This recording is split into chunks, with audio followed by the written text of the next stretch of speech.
I'm showing off the Veggie Spiralizer, and you'll see it's a very compact design and it comes apart really easily. All the pieces for cleaning too goes in the dishwasher, which is great. And on this little blade protector, there's a little storage piece where the little blade is stored, okay? And that's going to do your spaghetti and your fettuccine or your thicker noodles. Okay, now the unit is built in with the ribbon blade. So if I was just to use it without inserting this little blade, I would get nice, beautiful ribbons, okay? And this little guy does fettuccine or spaghetti noodles, okay?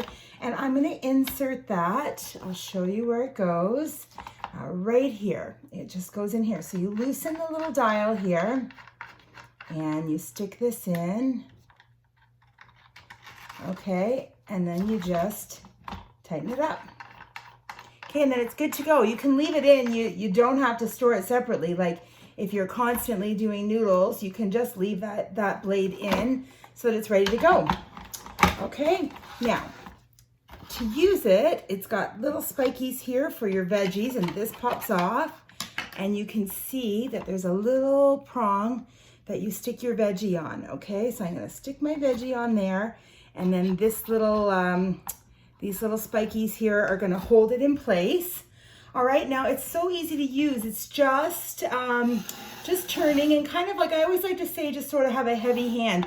So you don't have to press down, but you kind of want to maybe be like a little heavy-handed, and you'll see that the noodles are starting to come out already. Okay, it's a little heavy-handed, and you just let it get going. And oh my goodness, it does the most amazing noodles. Like, look at that. It's very easy to use. It's easy to store because it's so compact, and it does a really, really great job. Like you can see the noodles are just pumping out of there. It's gonna make a nice lunch for me later today. Okay.